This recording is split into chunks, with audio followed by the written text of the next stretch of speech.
네, 이번 시간은 역시 장안의 화제가 되고 있는 K-팝으로 배우는 심리학. 네, 박사님. 오늘은 굉장히 올드한 노래를 선정하셨어요. 이거 거의 30년이 넘은 노래죠. 이거 거의 제 중학교 이때 나왔던 노래인데. 저도 노래는 알지만 가수는 잘 모르겠어요. 조화문. 네. 아마 요즘 분들은 거의 모르시지 않을까 생각해요. 조화문의 아드님이 TV에 나오더라고요. 네. 그 지금 저기죠. 교포 전문 배우. 맞아요. 배우도 하시고 네.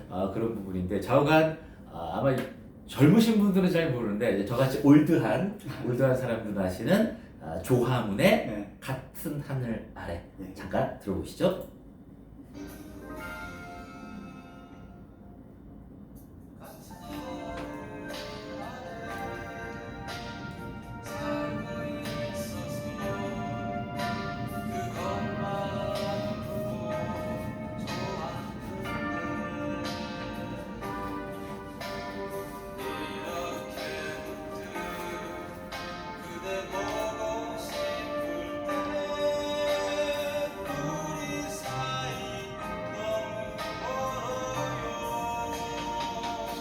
네, 뭐 자세한 내용은 또 스트리밍 서비스를 통해서 들어주시면 좋을 것 같습니다. 자, 박사님, 이 노래를 특별히 선정하신 이유는 뭘까요? 그 전에 앞에 그 가사 좀 읽어주시면 안 될까요? 앞에 가사요? 제가 읽어드릴까요? 예, 읽으시죠. 네. 네. 같은 하늘 아래 살고 있다는 생각만으로도 나는 좋아. 가까이 그대 느끼며 살았는데 갑자기 보고 싶어. 네, 일단 보세요. 제가 이 노래 선정한 이유는 심리학에서 아주 중요한 개념 중에 하나가 심리적 거리라는 개념이에요. 우리 항상 그 심리적이라고 붙으면은 되게 주관적인 걸 의미하거든요. 그러니까 객관적인 거리가 있고 주관적인 거리가 있는데 같은 하늘에 있는 것만으로도 보세요. 뭐 이렇게 가까이 느끼며 살았대요. 그렇죠. 아마 헤어진 연인이겠죠? 네. 뭐 볼 일도 없을 텐데 가까이 느끼며 산대. 그래도 혹시 또 뭐 언젠간 보지 않을까 이런 또 기대가 그렇죠. 뭐 이런 거 그런 하는데. 의견은 있겠지만 여튼 네. 객관적 거리는 꽤 멀 거예요. 근데 심리적 거리는 굉장히 가깝죠. 좀 그 얘기를 좀 드리고 싶어서 이 노래를 네. 선정했어요. 그러니까 심리적 거리에 관련된 얘기인데 이 심리적 거리를 얘기할 때 크게 한 세 가지 정도로 얘기를 해요. 첫 번째는 사회적 거리. 사회적 거리가 먼 사이가 있고 가까운 사이가 있고. 예를 들어서 회사라면은 CEO와 나의 관계는 CEO와의 직원들의 관계는 심리적으로 멀죠. 그 다음에 직속 상사 심리적으로 가깝죠. 그러면 심리적으로 먼 사람들은 주로 어떤 얘기를 많이 하냐면 추상적 용어로 써요. 추상적으로 얘기를 많이 하죠. 그러니까 우리의 비전이 어떠니, 우리의 뭐 방향성은 어때야 되느니, 뭔가 좀 큰 틀에서 얘기를 하죠. 추상적으로. 근데 심지어 거리가 가깝잖아요. 우리는 구체적으로 받아들여요. 또 구체적인 얘기가 좀 잘 통해요. 그러니까 만약에 직속 상사가 업무 지시를 하는데 비전 얘기를 해요. 이러면 되게 답답하죠. 지금 당장 어떤 일을 처리할지 모르겠는데. 그렇죠. 그렇잖아요. 근데 반대로 CEO가 와서 구체적인 업무를 자꾸 물어봐. 그것도 또 미칠 노릇. 다 체크하고. 그렇죠. 그럼 또 미칠 노릇이잖아요. 네. 그러니까 우리가 심리적 거리가 먼 대상한테는 자연스럽게 어떤 추상적인 용어나 추상적인 대화나 이걸 기대를 하고 그런 대화를 할 때 좀 잘 받아들여요. 근데 반대로 가까울 때는 그렇지는 않죠. 이게 이제 사회적 거리라고 얘기를 하고 다음에 이제 시간적 거리도 있어요. 시간적 거리가 멀 때 역시 또 추상적이 돼요. 예를 들어서 새해가 돼서 내가 운동을 시작해야 되겠다 라고 한다면 그때에게 그려지는 모습은 아주 멋진 몸매를 갖고 있는 내 모습이야. 왜냐면 멀잖아. 이제 시작했으니까. 근데 매일매일 운동을 할 때는 그렇진 않아요. 매일매일 운동할 때는 내가 오늘 뭘 어떻게 해야지, 뭐 스쿼트를 100개를 해야지, 푸시업을 몇 개를 해야지, 턱걸이는 몇 개를 해야지, 이게 구체적으로 그려져야 되지. 매일매일 운동하면서 이상적인 몸매 이런 거 떠오르면 오히려 또 맞지 않죠. 이게 좀 시간적 거리라고 얘기할 수 있어요. 마지막으로 공간적 거리도 있어요. 그러니까 공간적 거리가 멀잖아요. 역시 추상적으로 느껴져요. 예를 들어서 우리가 스위스에 여행 간다 라고 한다면 스위스에서 1년 살기? 한 달 살기? 뭐 이런 걸 해본다 라고 한다면 적어도 이런 생각은 잘 안 떠오를 거야. 우리 분리수거 언제 하지? 음식물을 어디다 버려야 지 마을버스는 어디에 있어? 그렇지. 쓰레기통수는 얼마 했구나 이런 건 상상이 안 되잖아. 네. 왜냐면 이 공간적으로 거리가 멀 때는 역시 추상적으로 해석이 되는 거예요. 그러니까 코로나로 우리가 재택근무 많이 했잖아요. 재택근무를 하는 것에 장점도 있고 단점도 있는데 사실 우리가 출퇴근할 때 장점이 있어요. 무슨 출퇴근의 장점이 있냐? 있어요. 왜냐면 그 공간 거기서 내가 사는 공간에서 일을 하게 되잖아요. 그 공간적 거리가 짧죠. 네. 거기서 뭔가를 처리해야 되잖아요. 그러면 내가 일 처리할 때 그게 집안 일조차 일이 구체적으로 떠오르는 게 있어요. 내가 지금 재택근무를 하면서 일을 하고 있는데 자꾸 집안 일이 떠오르는 거야. 그렇죠. 네. 특히 누구한테 이게 잘 벌어지냐면 여성이겠습니까, 남성이겠습니까?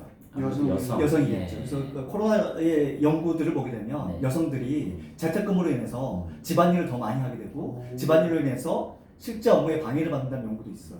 남성에 비해서. 이건 제 경험인데요. 제가 이제 아무래도 저희 집사람보다는 집에서 일을 하는 경우들이 많은데, 그게 힘들다. 왜냐면 조금 일을 하다 보면, 갑자기 건조기 돌려야 돼. 그렇죠. 조금 일을 하다 보면, 설거지 해야 되는데, 이러다 보니까 구체적인 것들이 눈앞에 있으니까 자꾸 이제 그걸 신경 쓰게 되는. 근데 만약에 회사에 있었으면은, 뭐 집안일을 가면은 뭐 이제 그냥 뭐 구체적으로 설거지 막 이런 생각을 안 하죠. 그냥 통을 틀어서 뭔가 집안일 이렇게 생각을 했을 텐데 아마 이제 그거랑 좀 맥락이 좀 비슷한 것 비슷하죠. 같아요. 아주 네. 비슷하죠. 그런 것처럼 우리가 객관적 거리가 있지만 심리적 거리를 느끼긴 해요. 그리고 그분은 그렇게 인생을 살아요. 그리고 그게 되게 자연스럽게 받아들일 때가 있고 심리적 거리와 메시지가 맞지 않으면 되게 부자연스럽게 느껴지고 이게 심리적 거리를 동반한 네. 해석 수준 이론이라는 그 심리학에서 쓰는 이론 중에 하나예요. 그렇죠. 그런데 여기서 이제 어떤 게 있냐면 내가 감정이 강렬할 때 있잖아요. 감정이 강렬할 때 그 심리적 거리를 짧게 느낀다는 이 보완 이론이 있어요. 그러니까 기존의 해석 수준 이론에서 하나가 더 보완이 되는데 그게 뭐냐면 내가 강렬한 감정을 느낄 때 이게 짧게 느껴진다는 거죠. 예를 들어서 오랜만에 동창회에 나가요. 동창회에 나가면 우리 이런 얘기 하잖아요. 야, 우리 졸업한 지 엊그제 같은데. 네. 이런 얘기 하잖아. 이거 누구한테 하는 얘기예요? 동창들한테 하는 얘기야. 그러니까 동창회를 가게 되면 얘들하고의 감정이 되게 강렬해지잖아. 네. 고등학교 때 그 모습이 생생하게 그려지잖아. 그러면 졸업한 지 얼마 안 된 것 같아요. 근데 우리가 사회에서 만난 사이에서 그런 얘기해요. 우리 졸업한 지 얼마 안 된 이런 얘기 안 하잖아. 뭐라고 그래요? 오래 가면 그렇지. 그러니까 사회에서 만난 사이에서는 내가 졸업한 지 너무 오래됐고 지금 몇십 년이 지났고 되게 길게 얘기하죠. 네. 왜냐면 이 사람들하고 만나서 고등학교 시절을 얘기하면 감정이 강렬하잖아요. 그러니까 똑같이 고등학교 시절을 떠올린다 하더라도 감정이 강렬한 대상한테는 얘가 짧게 느껴지고 감정이 강렬하지 않을 때는 얘가 길게 느껴진다는 거예요. 자, 근데 이 가사를 보게 되면 같은 하늘 아래에 살고 있잖아요. 네. 그 생각만으로도 나는 좋아. 그리고 가까이 느끼며 살잖아. 이게 무슨 얘기예요? 이 연인에 대한 대상에 대한 감정이 강렬하다 그렇지 않다? 강렬하다는 거죠. 강렬하니까 이게 객관적 거리는 되게 멀어도 심적 거리는 굉장히 가까이 느낄 수밖에 없는 거야. 그러니까 지금 매일매일 보고 싶고 매일매일 그려지니까 가사 너무 훌륭하잖아요. 근데 이 가사에 반전이 있단 말이야. 네. 맨 마지막에 어떻게 돼 있어요? 이렇게 문득 그대 보고 싶을 때 우리 사이 너무 멀어요. 방금 제가 말씀드렸죠. 감정이 강렬한 어떻다? 가깝다고 느껴진다. 근데 네. 뭐라 그래? 우리 사이 너무 멀다고 얘기하잖아요. 예. 좀 이상하잖아요. 이상하네요. 이걸 또 연구한 심리학자가 있어요. 이게 리프 반 머벤이라는 심리학자가 있는데 콜로라도 볼더 캠퍼스에서 네. 이제 경제학도 가르치시고 네. 심리학도 가르치시는 예. 또 신경과학도 가르치죠. 예. 되게 다재다능한 교수님 계세요. 이번에 이제 연구가 어떤 연구가 있냐면 댄스 뮤직을 틀어줘요. 그리고 학생들은 두 가지 역할을 해야 돼. 한 집단은 퍼포머 역할이에요. 그러니까 공연을 하는 거야. 그 댄스 뮤직에 따라서 얘들은 공연을 해야 돼. 또 이제 그걸 어떤 애들은요 업저버 역할을 하는 게 있어요. 그러니까 얘들이 공연하는 건 얘들은 구경하는 거야. 자, 누가 더 이 상황을 좀 심각하게 받아들일까요? 아무래도 공연을 해야 공연하는 될 사람들이 되게 부담스럽겠죠. 네. 또 긴장되고 이럴 거 그렇죠. 아니에요. 네. 그러니까 댄스 뮤직을 쭉 틀어두고 이게 15분짜리예요. 15분짜리를 쭉 이렇게 듣게 되는데 뭐 한번 끊고 또 듣고 또 듣고 이렇게 15분이에요. 그리고 한 중간 정도 딱 끊어줘. 한 7분, 50초, 30초 정도 됐을 때 반 정도 남았을 거 아니에요. 이때 남은 시간을 예측해 보라고 얘기하는 거야. 남은 시간을 예측해. 그럼 심적 거리를 짧게 느끼는 애들. 이것은 이제 얼마 안 남았다고 느낄 거 아니에요. 네. 걔들 누구겠습니까? 공연을 앞두고. 그치, 공연 앞둔 애들은 남은 시간이 이제 되게 짧게 느껴지고 우리 15분 뒤에 공연해야 되는데 한 7분 3초 지난 거야. 그러면 그 시간이 얼마 안 남은 것 같아. 네. 반대로 업저버들 얘들은 이거 되게 넉넉하게 남은 것 같아. 이렇게 예측한단 말이에요. 네. 이건 그 전에 이 이론과 크게 다르지 않죠? 근데 여기 이제 하나가 더 들어가는 거예요. 이번에는 걔들을 대상으로 고래의 울음소리를 들려줘요. 네. 고래의 울음소리 들어봤어요? 그냥 총파 소리처럼 맞아. 고래 울음소리가 실제로 있어요. 네. 그리고 되게 이상해. 이렇게 진짜 몽환적이에요. 아주 훌륭해. 난 고래 울음소리 좋아해요. 고래 울음소리 이렇게 들려주면서 뭐라고 얘기하냐면 한 집단한테는 야 이거 인지적으로 아무 영향을 안 미쳐. 그냥 고래 울음소리뿐이야. 이렇게 얘기한 집단이 있고 두 번째는 야 고래 울음소리가 이 포유류잖아. 사람들한테 이 불안감을 준다. 이렇게 얘기하는 거야. 그러니까 얘가 지금 고래가 되게 불안해가지고 좀 울고 있어 라고 얘기하는 거야.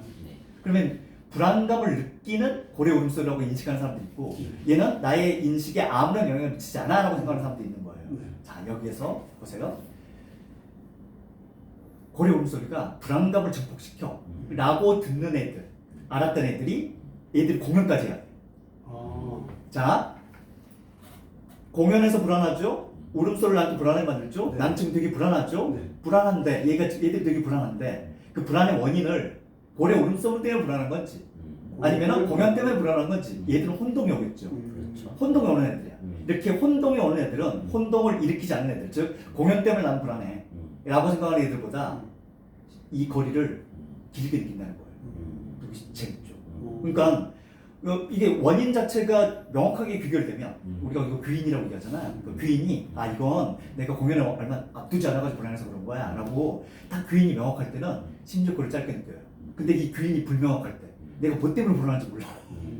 뭐 때문에 내가 이렇게 혼동스러운지 몰라.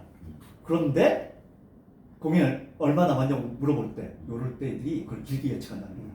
원인을 제대로 귀인하지 못할 때는. 자, 이 마지막 가사 한번 보세요. 마지막 가사가 이렇게 문득 그대 보고 싶을 때 우리 사이가 멀어졌잖아요. 이게 무슨 얘기예요? 그 원인 자체가 혼동스러운 거야. 우리가 헤어진 원인, 우리가 지금 왜 이렇게 따라오고 있어야 되는 그 이유, 이것들이 되게 혼동스러울 때. 맨 처음에는 이 노래를 가사를 시작할 때 그렇지 않아요. 그냥 같은 하나 아래에서 강렬한 감정만 있을 뿐이야. 보고 싶은 감정만. 근데 이 노래 가사가 쭉 이어지면서 우리가 무엇 때문에 헤어졌는지, 왜 지금 우리가 이 지경이 됐는지, 그 되게 혼동스러운 상태, 이 상태가 되면 다시 멀어지는 거죠. 놀랍지 않습니까 이 가사? 그래서 이 노래가 이 가사가 1987년에 발표된 가사예요. 그런데 해석 수준이 해석 나오기 수준이 전에 그렇죠. 나온 해석 가사네요. 수준이 그 트로페가 2007년에 해석 수준 이론을 2005년부터 2007년까지 완성시킨 이론이거든요. 그리고 리프한 버벤이 이걸 뭐 2010년 이후에 2012년인가 그때 그 논문에 발표했으니까 이 조화문이라는 이 천재적인 작곡가, 작사가 이 사람은 작사이자 작곡가죠. 싱어송라이터니까 이분은 무려 심리학자들보다 20년 그렇죠. 최소한 20년 전 훌륭하십니다. 훌륭하시죠. 박사님 하나만 여쭤볼게요. 네. 그러니까 사실은 이제 아까 전 앞쪽에 얘기를 좀 하고 싶은데, 그러니까 이제 그 사회적 거리, 심리적 거리 같은 것이 이제 핏이 맞아야 그렇죠. 좋은 결과가 나오는데, 예를 들면 이제 부사장님이 와가지고 야 김대리 너 그 책상 불 좀 맞춰라, 그 쓰레기통 좀 비워라. 사실은 이건 이제 핏이 안 맞는단 말이에요. 그렇죠. 이제 중요한 거는 핏이 안 맞을 때는 핏을 맞도록 해야 되잖아요. 그렇죠. 그럴 경우는 어떻게 하는 게 좋을까요? 핏을 맞도록 하기 위해서는 이 사람들의 거리를 순간적으로 좁혀줄 필요가 있겠죠. 그러니까 예를 들어서 진짜 이 얘기가 부사장 입장에서 이 얘기를 하고 싶은 거야.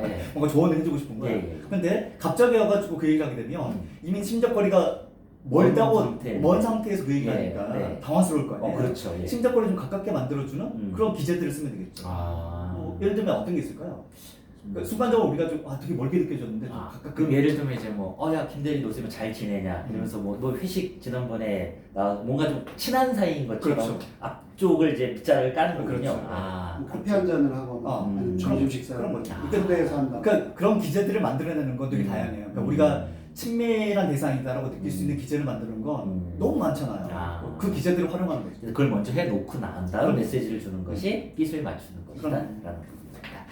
네, 오늘 K-팝으로 배워본 심리학 조화문의 같은 하늘 아래여서였습니다. 아주 유명한 이론이죠. 해석 수준 이론 관련된 부분들을 또 훨씬 이론보다 먼저 탁월하게 작사하신 조화문 작곡가에 대한 얘기 들어봤고요. 해석 수준 이론 기억하시기 바랍니다. 사회적 거리, 심리적 거리, 공간적 거리에 따라 그 가깝고 먼 것이 다른데 중요한 건 핏을 맞춰야 된다. 그 핏에 관련된 거리는 감정에 따라서 바뀔 수 있다. 또 감정이 혼돈되면 또 달라질 수 있다는 거 기억하셨으면 좋겠습니다. 자, 이것으로 K-팝으로 배우는 심리학 마무리 짓도록 하겠습니다. 대단히 고맙습니다.